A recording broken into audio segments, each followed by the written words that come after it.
أعوذ بالله من الشيطان الرجيم.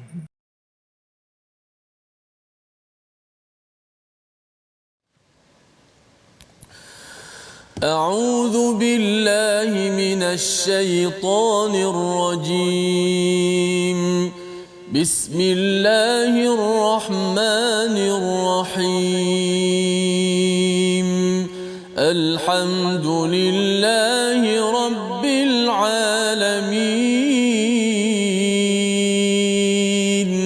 الرحمن الرحيم. مالك يوم الدين. إياك نعبد وإياك نستعين.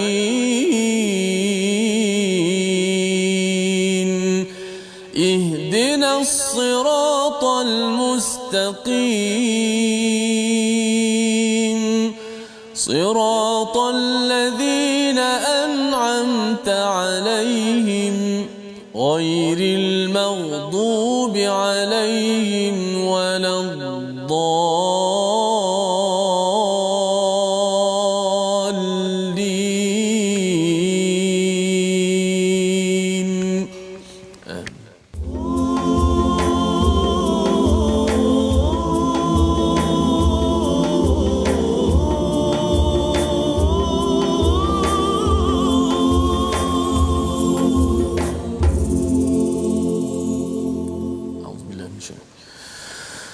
بسم الله الرحمن الرحيم.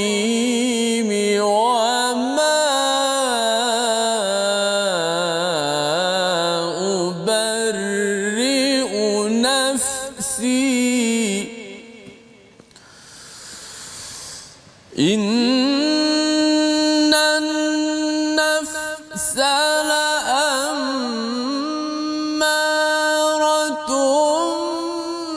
بالسوء إلا ما رحم ربي.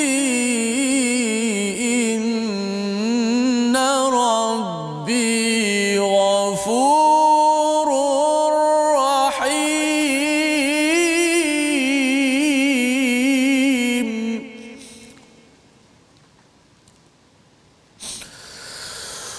وقال الملك ائتوني به أستخلصه لنفسي. فلما كلمه قال إنك اليوم لدينا.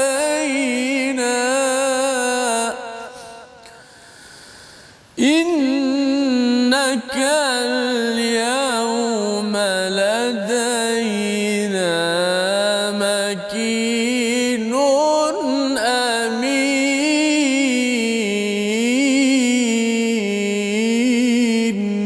صدق الله العظيم. Assalamualaikum warahmatullahi wabarakatuh. Alhamdulillah wassalatu wassalamu ala Rasulillah wa ala alihi wa man walah. Syada la ilaha illallah, syada Muhammadan abduhu wa rasuluhu. Allahumma salli ala sayidina Muhammad wa ala alihi wa sahbihi ajma'in. Amma ba'du. Apa khabar tuan-tuan dan puan yang dirahmati Allah sekalian? Kita bersyukur pada Allah Subhanahu wa taala pada hari yang berbahagia, pada hari ini kita dapat bersama untuk My Quran Time, baca faham amal, untuk kita sama-sama meneruskan juz yang ke-13 bagi tuan-tuan yang sudah pun membaca ataupun akan membaca pada hari ini, mungkin hari-hari yang akan datang, untuk sama-sama kita meraihkan bulan Ramadan, bulan Al-Quran ini dengan Al-Quran. Dan saya jemput pada tuan-tuan untuk share, yang belum lagi share di Facebook ya, yang di depan kaca TV, boleh maklumkan pada rakan-rakan yang lain di bahagian komen ya. Saya cadangkan pada tuan-tuan untuk letakkan 3 surah yang kita akan dengar secara ringkas pada hari ini ya, untuk beritahu pada kawan-kawan surah Yusuf, sambungannya surah Ar-Ra'du dan juga surah Ibrahim. Surah 12, 13, 14 adalah kandungan daripada juz yang ke-13 pada hari ini. Kita bersama dengan Ustaz Tirmizi Ali. Apa khabar Ustaz? Alhamdulillah sihat. Okay. Ustaz, kalau alhamdulillah sihat. Ya, kalau masa bulan Ramadan ni kalau air liur tu tak berapa, tak ada masalah Ustaz ni ketika baca Quran tu. Masya Jadi Allah. air liur kurang ke apa ke, tak ada. Macam mana Ustaz? Itulah bila kita baca Quran kan, hikmah dia ada wakaf kan, ada dia panggil al-waqfu, al-qat'u. Bila kita wakaf tu, dia memberi peluang kepada kita untuk basahkan tekak sikit. Kena semula jadi Allah berikan kepada kita air liur tu. Air liur. Kemudian kita dapat meneruskan balik bacaan. Kalau saya rasa tanpa air liur tu dalam yang semula jadi tu, kita puasa ni rasanya tak keluar suara rasa. Susah. Masya-Allah.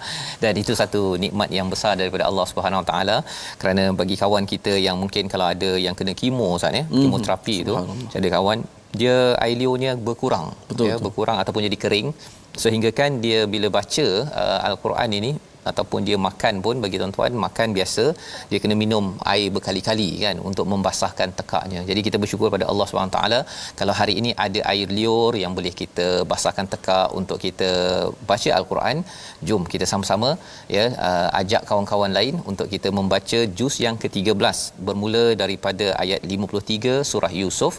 Ayat yang dibacakan oleh Ustaz Tirmizi sebentar tadi bercerita tentang kisah Nabi Yusuf alaihi salam ya, iaitu dan aku tidak mengatakan diriku bebas daripada kesalahan kerana sesungguhnya nafsu itu selalu mendorong ke arah kejahatan kecuali nafsu yang diberi rahmat oleh Tuhanku, sesungguhnya Tuhanku Maha Pengampun lagi Maha Penyayang. Ini adalah babak yang ke-8 ya, sambungan sedikit daripada semalam. Kalau tuan-tuan perasan juz yang ke-12 ada sekitar 8 bahagian, dan pada juz yang ke-13 ini ada baki lagi 12 bahagian. Jumlah dalam surah Yusuf ini surah Makiyah iaitu 20 bahagian, dan ia seperti satu filem Ustaz ya, satu filem yang daripada satu babak kepada satu babak. Dan kalau tuan-tuan pernah dengar apa ring teori cincin ataupun lingkaran, permulaan surah Yusuf ini dia bertemu di hujung surah Yusuf ini sendiri, dan yang kedua akan bertemu dengan elemen ataupun babak yang kedua hujung. Ya, jadi dia amat cantik dia punya cara susunannya itu untuk kita dapat hargai sebenarnya kisah Nabi Yusuf ini bukanlah kisah Nabi Yusuf semata-mata. Ia adalah pujukan Allah kepada siapa? Kepada Nabi Muhammad sallallahu alaihi wasallam yang dikecam, yang dikatakan sebagai apa, dengan penuh tohmahan. Cabaran itu sebenarnya akhirnya bila datang surah Yusuf, ia memujuk kepada Nabi Muhammad bahawa rupa-rupanya saudaranya Yusuf ya, Nabi Yusuf ini mengalami badai Ustaz ni, bukan badai okey, badai kehidupan, up and down ya, naik turun dalam kehidupan, tetapi semuanya itu dengan belayan kasih sayang daripada Allah Subhanahu Wa Taala. Maka pada ayat 53 ini Allah menyatakan, ataupun Nabi Yusuf ya, dalam yang Allah sampaikan, dia kata bahawa aku ini diriku tidak bebas daripada kesalahan, sesungguhnya nafsu itu selalu mendorong ke arah kejahatan. Nafs menyuruh kepada kejahatan, itu adalah ciri nafs pada setiap orang, termasuk kita lah ya, termasuk kita. Tetapi kalau katakan Nabi Yusuf itu selamat daripada godaan perempuan ataupun isteri kepada Al-Aziz ya, pemerintah pada waktu itu, adalah dengan rahimah Rabbi, dengan kasih sayang daripada Tuhanku, sesungguhnya Tuhanku Maha Pengampun lagi Maha Penyayang. Apa pelajaran yang kita ambil? Bahawa sebenarnya diri kita ini Ustaz ya, akan sentiasa akan menuju ke arah keburukan kecuali apabila kita dapat rahmat daripada Allah Subhanahu Wa Taala. Salah satu cara untuk kita mendapat rahmat Allah, kita bersama dengan Allamal Quran, dengan Al-Quran. Bila kita belajar Al-Quran, kita baca, kita nak kuat semangat kita, Quran ini akan menjadi sumber kasih sayang Allah yang akan menguatkan kita daripada melakukan keburukan. Kadang-kadang kita terjatuh, tersilap, tetapi kita akan ada kekuatan itu. Maka kerana rahmat Allah itu, Nabi Yusuf ini berjaya selamat daripada cubaan tersebut ya. Bila dah dipanggil oleh pemerintah pada waktu itu, dia kata okey, saya nak tanya pada kamulah ya, tolong aku nak dapatkan consultation daripada Nabi Yusuf pada ayat 54. Maka selepas dia borak falamma kallamahu qala innakal yaum, pada hari ini aku nak jadikan kau sebagai orang yang tinggi kedudukan. Sebelum ini kamu dijatuhkan kerana komplot daripada isteri Al-Aziz, ya, isteri kepada pemerintah pada waktu itu, maka menyebabkan Nabi Yusuf masuk penjara. Poinnya ialah tak semua orang masuk penjara bersalah, tak semua orang di luar penjara tak bersalah, Ustaz, ya. Kadang-kadang orang yang merancang itu dia ada je dekat luar-luar sekarang, dia tak masuk penjara, tetapi akhirnya Al-Aziz pada waktu ini, Al-Malik pada waktu ini, pemerintah waktu ini, dia sedar perkara ini.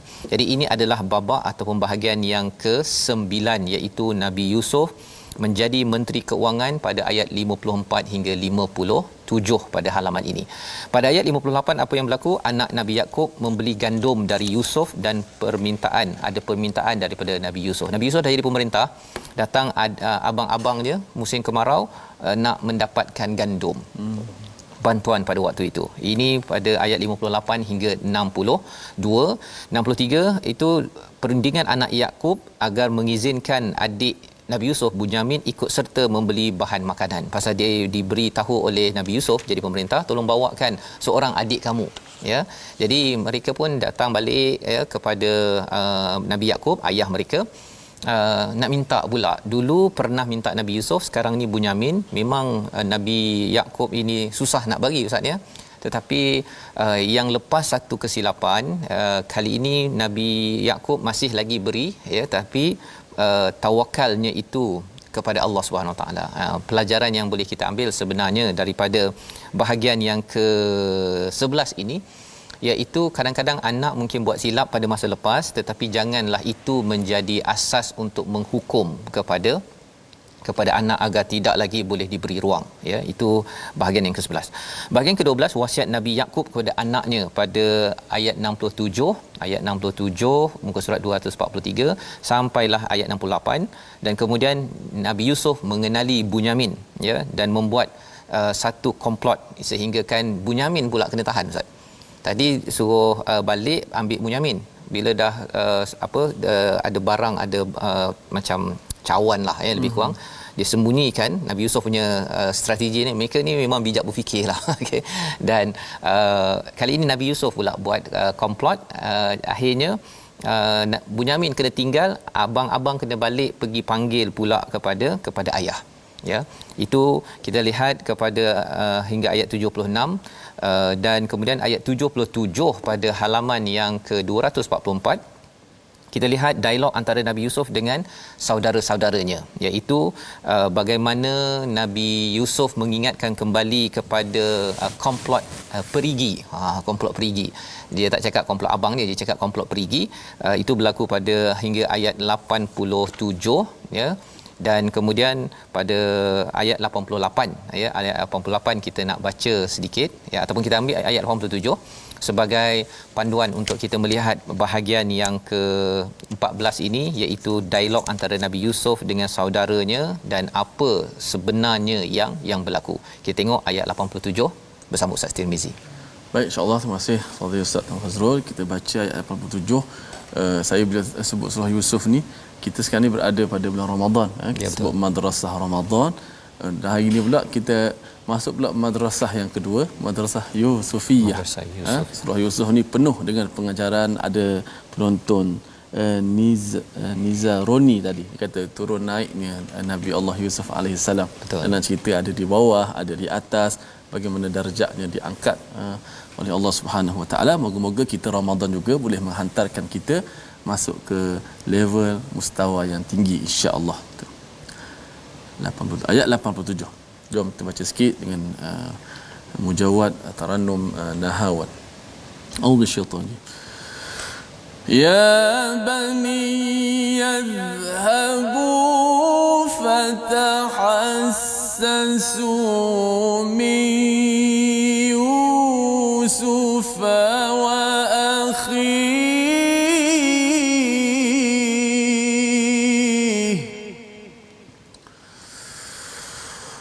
Ya bani yadhhabu fatahassasu min Yusuf wa akhihi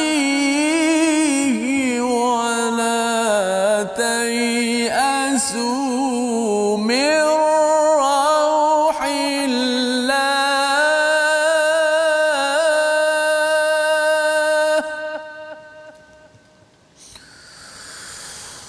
ولا تيأسوا من روح الله إنه لا ييأس من روح الله إلا القوم الكافرون.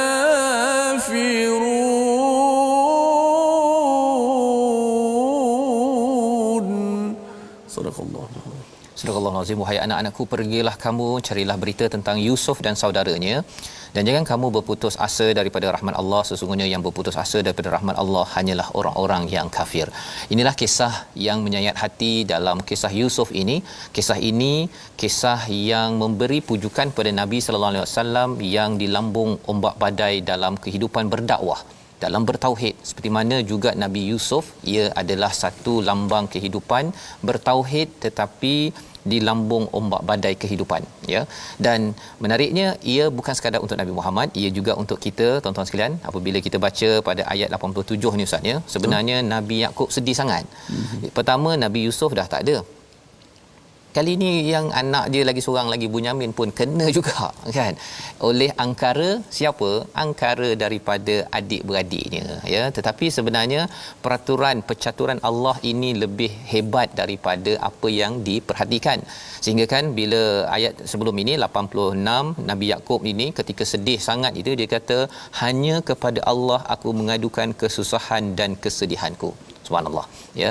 Dan aku mengetahui daripada Allah apa yang tidak kamu ketahui. Jadi dia dah sampai ayah dah cakap, aku sedih sangat, aku bergantung pada Allah jelah. Dia dah, kalau ayah dah cakap gitu, tuan-tuan sekalian. Tetapi lebih daripada itu apa? Perkataan ataupun doa ini juga yang kita kena ucapkan dalam hidup kita ni. Ada perkara yang kita jangkakan berlaku tapi tidak berlaku. Apa yang berlaku ataupun ada orang yang kita pergi menyebabkan kita terlampau stres, ya. Doa yang pada ayat 86 ini adalah satu perkara yang melegakan. Dan dalam masa yang sama, Nabi Yaqub menyatakan pada anaknya pada ayat 87, pergilah kamu cari kedua, iaitu siapa? Yusuf dan saudaranya dan Bunyamin. Dia dapat maklumat tentang ada lagi Yusuf ni, ya. Dan jangan berputus asa. Jangan berputus asa pasal ayahnya walaupun memang kecewa pun dengan adik-beradiknya ni, tetapi masih lagi tidak mengeluarkan perkataan yang memutus asakan si anak. Ini adalah contoh untuk ayah-ayah, ya, untuk ibu-ibu. Jangan sampai kata pada anak bahawa, hey, tak ada harapan lah anak aku ni. Tak boleh cakap begitu, walaupun anak itulah yang paling degil dalam kes ini, sehingga kan terpisahnya Nabi Yusuf daripada Yaqub bukan beberapa tahun, beberapa lama, sehingga kan Nabi Yusuf ini sudah pun menjadi pemerintah di bumi Mesir pada waktu itu. Jadi ini adalah bahagian yang ke 14, dan bahagian ke-15 anak Nabi Yaqub mengenal Nabi Yusuf. Bila mereka datang ke sana itu, mereka kenal Nabi Yusuf, Nabi Yusuf pun kenal mereka. Yusuf pada waktu itu mereka abang-abang ni mula mengaku bersalah.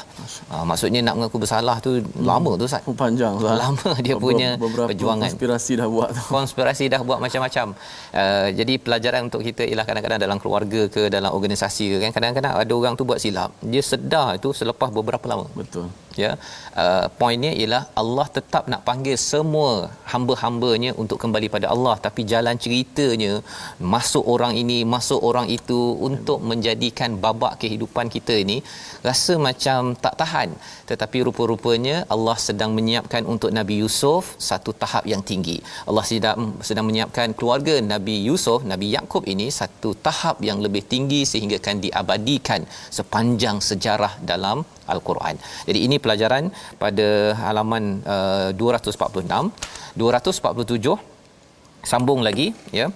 Bahagian yang ke-16 itu ayat 94 hingga 98 berkaitan dengan informasi Yaqub tentang bau Yusuf dan pembuktiannya dengan datangnya khabar gembira, dan akhir sekali pada ayat 99 bertemunya keluarga, ya. Nabi Yusuf bertemu keluarganya di Mesir, dan inilah akhir kepada kisah Nabi Yusuf, dan ada penerangan, ya, tentang bagaimana peristiwa ini. Doa Nabi Yusuf pada ayat 101, ya, Tuhanku, sesungguhnya engkau telah menganugerahkan kepadaku sebahagian kekuasaan dan telah mengajarkan kepadaku sebahagian tadbir mimpi. Ya, ini perkataan Nabi Yusuf. Wahai Tuhan, pencipta langit dan bumi, engkaulah pelindungku di dunia dan di akhirat, matikanlah aku dalam keadaan muslim dan hubungkanlah aku dengan orang-orang yang soleh. Oh, subhanallah. Hebat Doa ini memang mantap, memang hebat. Ya, bila dah bertemu itu, akhirnya Nabi Yusuf dapat melihat balik ayahnya dengan adik-beradik dia, dan doa inilah doa yang kita harapkan kita dapat baca berkali-kali. Satu ialah kalau kita dapat balik raya, Ustaz. Kalau dapat balik raya ni, doa ni penting. Tak dapat balik raya macam mana? Doa ini juga agar kita bukan sekadar dapat jumpa orang soleh, orang muslim di dunia ini, mungkin tak dapat rentas negeri contohnya, ya. Ada yang nak cuba, Ustaz, ya. Tapi tak dapat. Kalau tak dapat, kita jangan sampai tak dapat rentas sampai ke syurga Allah SWT. Yang itu menakutkan, ya. Yang kita harapkan dengan kita baca di dalam surah Yusuf ini sampai ayat 111 ini, di hujung itu Allah berikan beberapa panduan, termasuklah pada ayat yang ke-108 itu, apa yang menyebabkan kita ini mudah untuk bertemu kembali sekeluarga, masuk syurga sekeluarga. Kita mesti berada di atas jalan yang dinamakan sebagai dakwah. Qul hadhihi sabili ad'u ila Allah. Nak minta Ustaz baca ayat 108 ini, Ustaz, ya. Ayat ini ada rukun-rukun dakwah yang penting untuk kita maknai dalam keluarga kita, insya-Allah. Baik, kita baca ayat 108. Qul hazihi sabili. Ya, baik.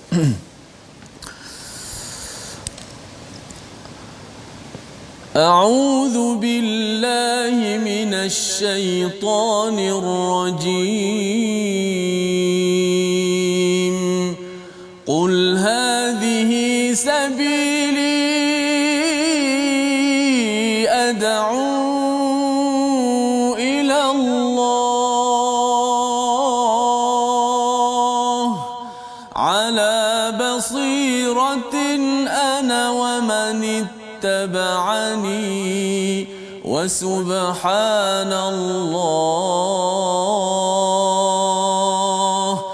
subhanallahi wa ma ana minal musyrikin.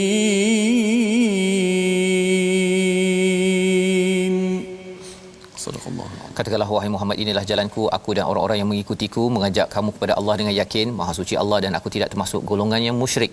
Apakah beberapa komponen dalam ayat 108 ini? Bahawa setiap kita, tuan-tuan, ibu, ayah, pemimpin yang mendengar, yang sedang mengikuti sekarang ini, ana ataupun hadhihi sabili, inilah jalanku. Jalan apa? Jalan ad'u ilallah, menyeru kepada Allah SWT. Bukan menyeru kepada saya, menyeru kepada parti ataupun kumpulan saya, bukan. Kalau kita menyeru kepada kumpulan saya, kepada saya, maka kita rugi dalam perjuangan, sehingga kan kita mungkin tidak bertemu lagi di akhirat nanti. Tetapi kalau ad'u ilallah, ya, menyeru kepada Allah, ibu kejutkan anak bangun sahur, masak, didik kerana nak membawa anak ini kepada Allah. Ayah cari nafkah kerja, besarkan keluarga kerana nak mengajak kepada Allah. Maka mestilah atas basirah, atas kebenaran yang betul, sudah tentunya daripada Quran, dan tak boleh buat seorang-seorang. Ana wa manittaba'ani, kena ada satu kumpulan, ya, kita bersama-sama, tuan-tuan sekalian, dan atas dasar itu mesti sucikan Allah, jangan masukkan elemen musyrik dalam kita mendidik dan menyeru orang kepada Allah SWT. Kita berehat sebentar, kita kembali dalam My Quran Time, baca, faham, amal, insya-Allah.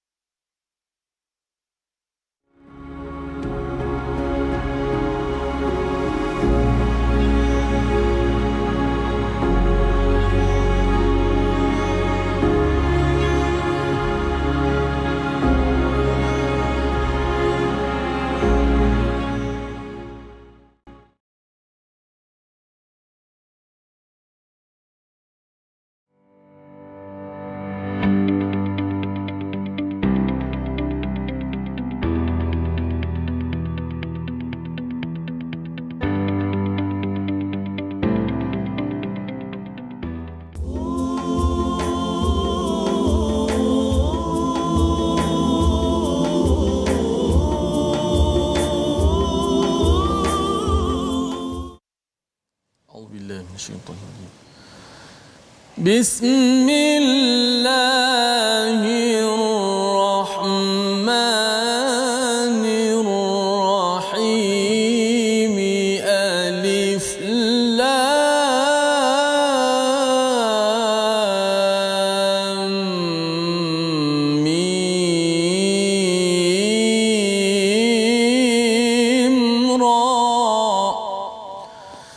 تلك آيات الكتاب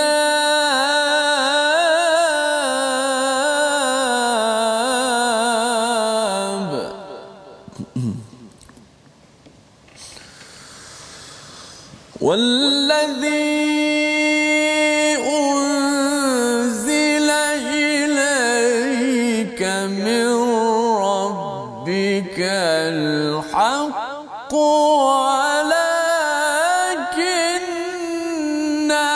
أكثر الناس لا يؤمنون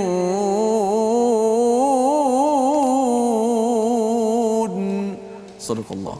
Surah Al-Azim. Kembali kita dalam My Quran Time baca faham amal pada hari ini untuk kita melihat kepada juz yang ke-13, surah yang kedua iaitu surah ke-13 ustaz ya, surah Ar-Ra'd yang dimaksudkan sebagai guruh ya, surah guruh. Kalau nak mudah ceritanya, kuatnya guruh pada bunyinya, kuat manusia pada apa ustaz? Dia ada teka-teki tu pada apa? Pada ayat 28 yang kita akan tengok nanti. Kita akan tengok sebentar lagi, tapi kita tengok dahulu ayat yang pertama ustaz ya. Ayat pertama. Simpan dulu. Tapi kalau nak tahu cepat ayat 28. Okey, nanti kita tengok. Alif Lam Mim Ra tilka ayatul kitab, iaitu ini adalah ayat kitab ya. Ini adalah kebesaran Allah yang termaktub. Wallazi, dan kepada Tuhanmu yang diturunkan, dan kitab yang diturunkan kepadamu daripada Tuhanmu itu adalah benar, tetapi kebanyakan manusia tidak beriman ya. Apa yang dibawakan oleh Al-Quran ini adalah al-haq, kebenaran satu.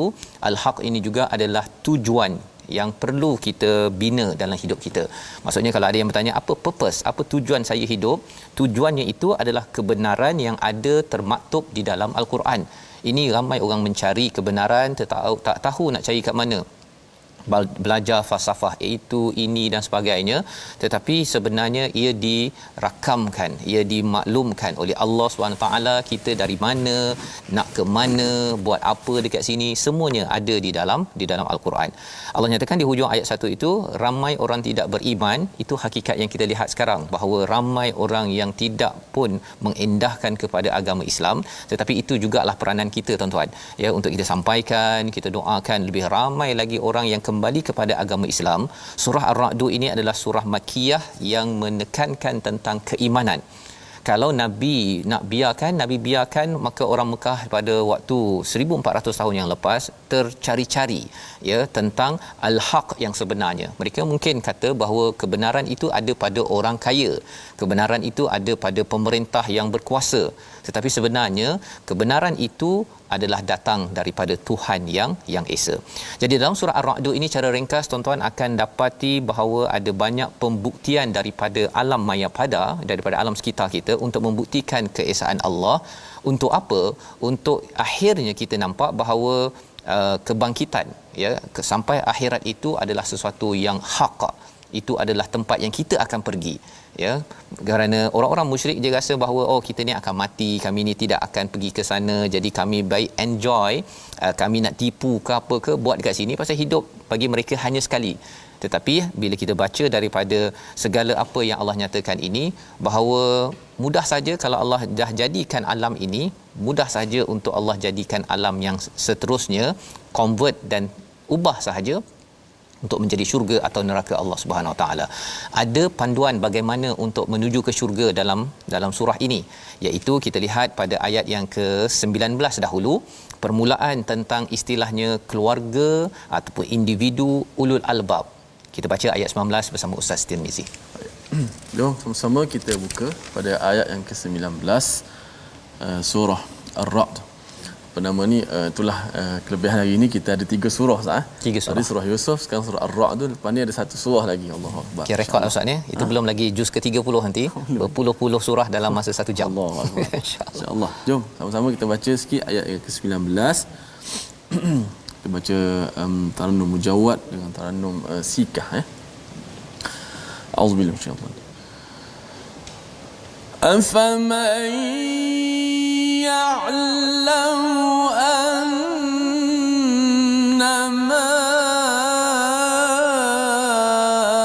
أنزل إليك من ربك الحق كمن هو أعمى إنما يتذكر أولو الألباب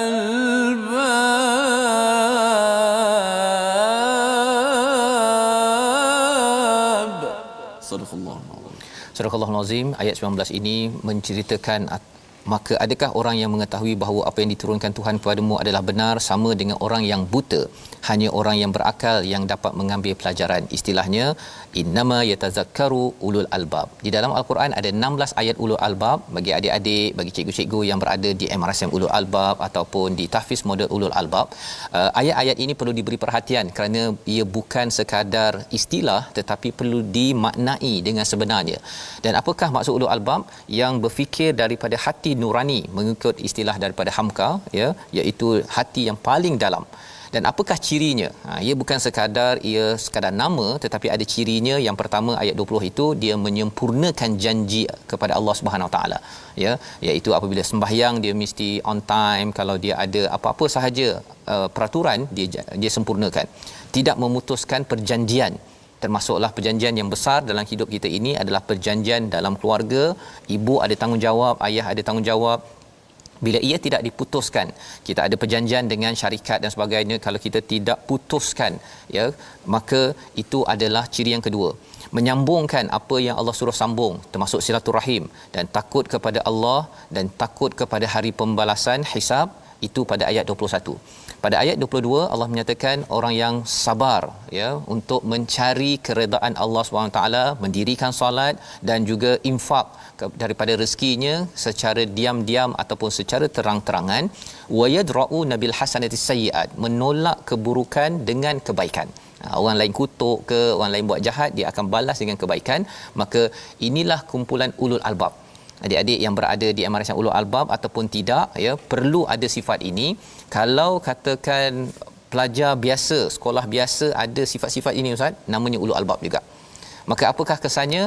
Akan diberikan jannatu adin yadkhulunaha wa man salaha min abaihim.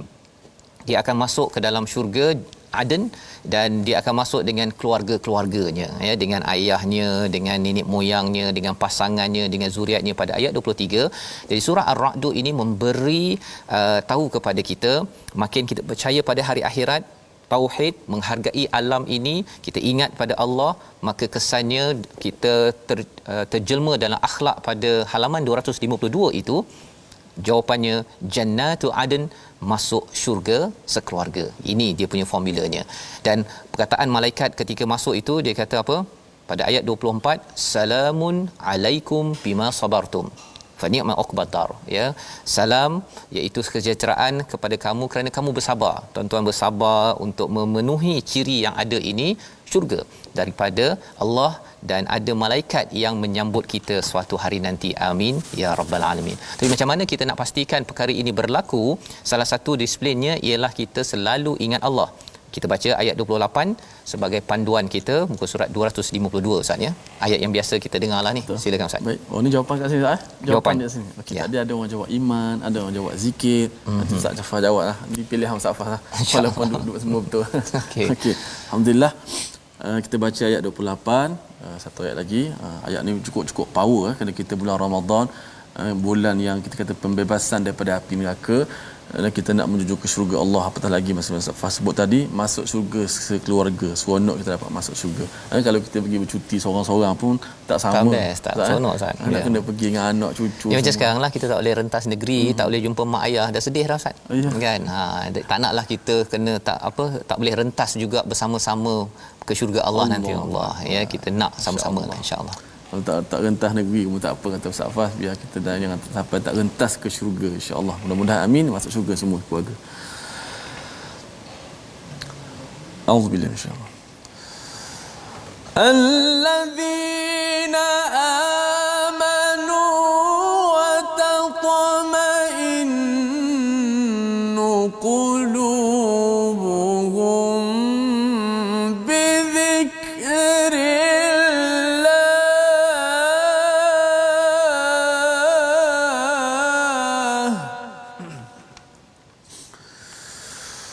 الذين آمنوا وتطمئن قلوبهم بذكر الله ألا بذكر الله تطمئن القلوب.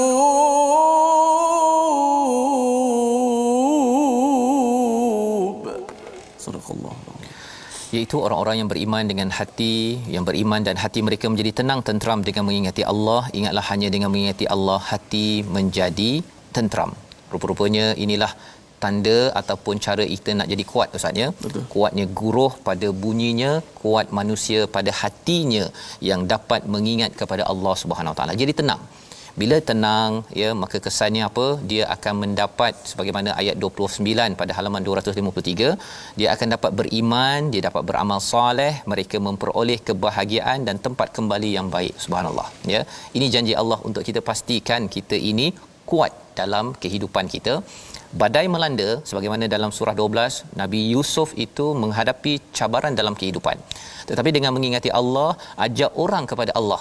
Begitu ya. Satu, ingat Allah, tapi ajak orang juga kepada Allah. Dalam penjara pun masih cakap pasal Allah lagi, Ustaz.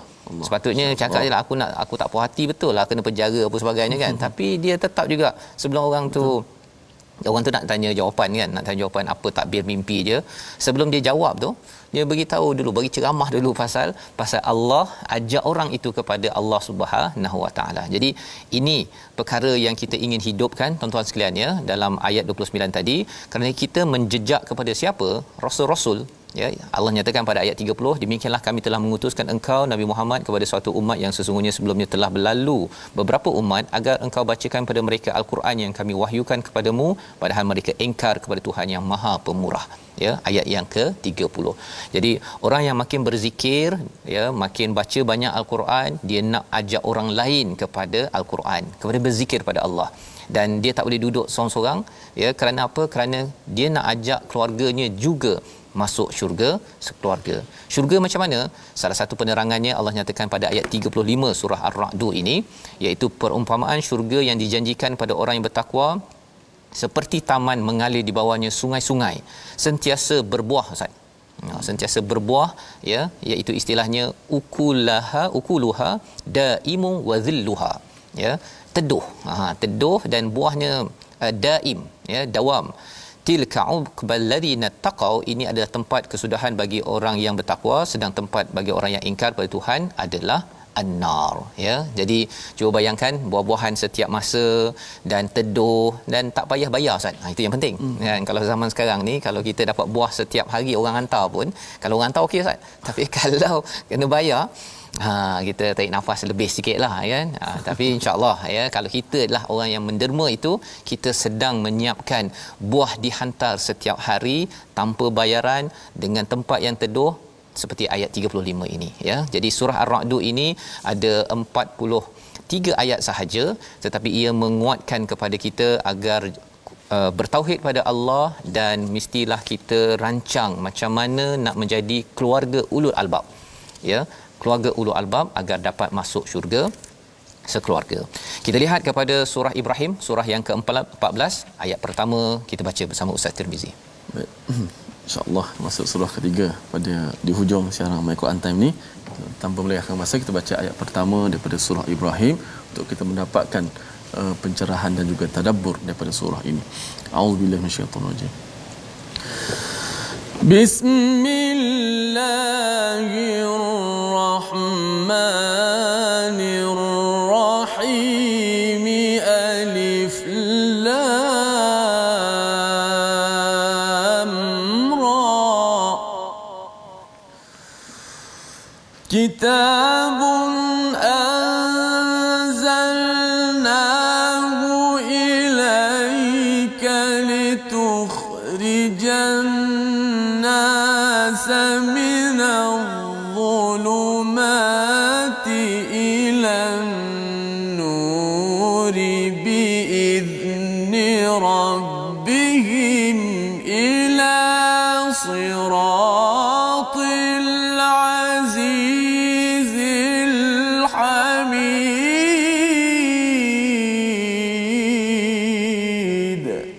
Sallallahu. Alif Lam Ra, ini adalah kitab yang kami turunkan kepadamu wahai Muhammad agar engkau mengeluarkan manusia daripada kegelapan kepada cahaya terang benderang dengan izin Tuhan mereka, iaitu jalan Tuhan yang Maha Perkasa lagi Maha Terpuji. Subhanallah. Ayat pertama ini sahaja Ustaz ya. Amat cerah ya. Apa maksudnya? Kitab ini sebagai satu anugerah kepada siapa? Kepadamu wahai Muhammad, kepadamu Fazrul, kepada umat yang nak beriman pada Nabi Muhammad, pada tuan-tuan sekalian. Setiap individu ini Allah berikan anugerah ini kepada kita semuanya kerana mengikut pada Nabi Muhammad. Satu anugerah daripada siapa? Bukan daripada sultan ataupun raja, tapi ini datang daripada raja segala raja. Peranannya untuk apa? Litukhrija. Yang ini mantap Ustaz. Kalau dalam ayat surah Al-Baqarah, Allahu waliyul ladzina amanu yukhrijuhum minadh-dhulumati ilan nur. Allah keluarkan kegelapan-kegelapan yang ada pada orang beriman ini, masalah, stres, perangai, apa-apalah kegelapan, kepada nur. Maka bila kita ada Al-Quran, Quran yang Allah hantar ini adalah untuk mengeluarkan apa? Mengeluarkan pelbagai masalah pada beriman saja ke? Tidak, kepada semua manusia. Jadi ini adalah peranan ataupun fungsi Al-Quran. Kalau kita ada masalah tuan-tuan, ada kemelut dalam diri kita, dalam keluarga kita, bila kita kembali sahaja kepada Al-Quran, inilah ayat pertama daripada surah Ibrahim. Ada kisah Nabi Ibrahim dalam surah ini, tetapi tak panjang Ustaz ya, tak panjang kisah Nabi Ibrahim. Yang pentingnya kita nak faham surah Ibrahim ini, Nabi Ibrahim menyeru kepada apa? Kepada tauhid. Pertama. Yang kedua, Nabi Ibrahim ini pernah berdoa untuk apa? Untuk anak cucu generasi seterusnya diangkat, ada rasul yang diberikan, yang tilawah ayatihi, melakukan pembersihan dan juga melakukan ta'limul kitab. Maka bila kita dapat baca Al-Quran pada tahun ini, kita berpuasa pada tahun ini tuan-tuan, sebenarnya itu tanda bahawa doa Nabi Ibrahim itu dikabulkan. Pasal bulan Syahrul Ramadan allazi unzila fihi al-Quran. Jadi Quran ini diturunkan kepada Nabi Muhammad, Nabi Muhammad baca kepada kita, kita berpuasa. Jadi kita dapat ini berfikir aras tinggilah Ustaz ni, gabung. Rupanya ini antara doa Nabi Ibrahim. Doa Nabi Ibrahim untuk mengeluarkan manusia daripada kegelapan kepada cahaya dengan izin Allah kepada jalan yang perkasa, Allah yang maha perkasa, Allah yang maha terpuji. Ada satu perumpamaan dalam surah ini, ada kalau kita tengok ayat ke-8 itu Allah menyatakan kata Nabi, ayat ke-7 ya, kata Nabi Musa ini tentang jika kamu bersyukur Allah akan tambah. Ya, orang bersyukur kerana dia ini selalu dapat pencerahan daripada apa sahaja yang berlaku. Kadang-kadang ada masalah COVID tapi dia masih bersyukur, ya, bersyukur saya ada Quran. Dia tak fokus pada COVID-nya, dia fokus pada Quran. Kerana ada COVID, maka Allah akan tambah lagi. Ya, ini formula dalam ayat yang ke-7. Dan kalau kita lihat perumpamaan Allah cakap tentang kalimah thayyibah ada dalam surah ini pada ayat yang ke-24. Ya, ini sebagai motivasi kepada kita. Surah Makiyah ni banyak memberi motivasi keimanan. Kita baca ayat 24 Ustaz untuk kita melihat macam mana kalimah thayyibah memberi kesan dalam hidup kita. Baik, alhamdulillah, kita baca pada ayat 24 tadi surah Yusuf, surah Ibrahim tu ada dua orang nabi alaihi wassalatu wassalam. Mudah-mudahan kita dapat mencontohi Nabi Allah Yusuf dan juga apa yang terdapat dalam surah Ar-Ra'd, zikir, penenang hati, iman kuat, dan Ibrahim, Al-Quran sebagai cahaya kita insya-Allah. A'udzu billahi minasyaitonir rajim. Alam tara kaifa daraballahu mathalan kalimatan tayyibatan kashajaratin tayyibatin asluha thabit كشجرة طيبة أصلها ثابت وفرعها في السماء.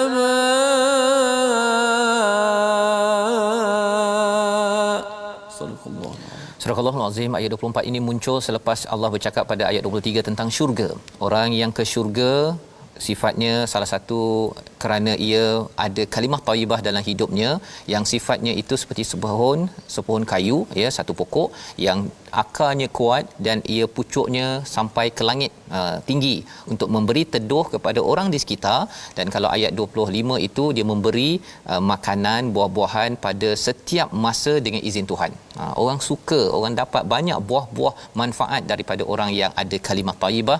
Seperti tuan-tuan yang membaca tadabbur al-Quran, pasti dia akan meneduhkan orang di sekitar, orang suka. Dan juga kita boleh memberi buah-buah, memberi manfaat kepada masyarakat. Inilah yang didoakan oleh Nabi Ibrahim untuk kita. Dan di hujung surah ini ada sekali lagi, ya, pada ayat yang ke-52 itu ulul albab, di mana ia ada kaitan dengan dakwah, ia ada kaitan dengan keesaan pada Allah Subhanahu Wa Taala. Kita berdoa pada Allah Subhanahu Wa Taala kita dapat menjejak Nabi Yusuf, dapat menjejak kepada Nabi Ibrahim. Moga-moga kita bertemu nanti mereka di sana sekeluarga dengan izin Allah Subhanahu Wa Taala. Kita berdoa bersama Ustaz Tirmizi. Bismillahirrahmanirrahim. Alhamdulillahirabbil alamin wassalatu wassalamu ala asyrafil anbiya'i wal mursalin. Ya Allah, ya Tuhan kami, terimakanlah akan amalan kami di bulan Ramadan, bulan suci Ramadan, bulan yang mulia ini, ya Allah. Ya Allah, jika terdapat pada kekurangan dalam solat kami, bacaan Al-Quran kami, tadabbur kami, amalan-amalan kami, ampunkanlah dosa kami, ya Allah. Janganlah kau kira itu, ya Allah. Ya Allah, sungguh kami insan yang lemah, ya Allah. Ya Allah, peliharakanlah mata, telinga, mulut kami, hati kami daripada mengotori ibadat puasa ini, ya Allah. Ya Allah, berikanlah peluang kepada kami untuk kami meningkatkan kefahaman kami terhadap Al-Quran, kalamu ini, ya Allah. Ya Allah, masukkanlah kami ke syurga sekeluarga, ya Allah. Ya Allah, masukkanlah kami semua ke syurga sekeluarga, ya Allah. Amin ya rabbal alamin. Amin ya rabbal alamin. Moga-moga Allah izinkan kita masuk syurga sekeluarga dengan kita melihat kepada panduan daripada surah Yusuf, surah Ar-Ra'd, surah Ibrahim sebentar tadi. Inilah yang kita ingin gerakkan dalam tabung gerakan Al-Quran, suatu kempen, tuan-tuan. Kita menyebarkan Al-Quran ini kerana kita tahu Quran ini ada fungsi mengeluarkan manusia daripada kegelapan psikologi, sosiologi, ekonomi, pelbagai topik kepada nur Allah Subhanahu Wa Taala. Kita bertemu kembali dalam siaran ulangan dan rancangan ini dibawakan oleh Mufas, mendoakan tuan-tuan menjadi seperti pohon yang akarnya kuat, muncul memberi manfaat kepada dunia. My Quran Time, baca faham amal, insya-Allah.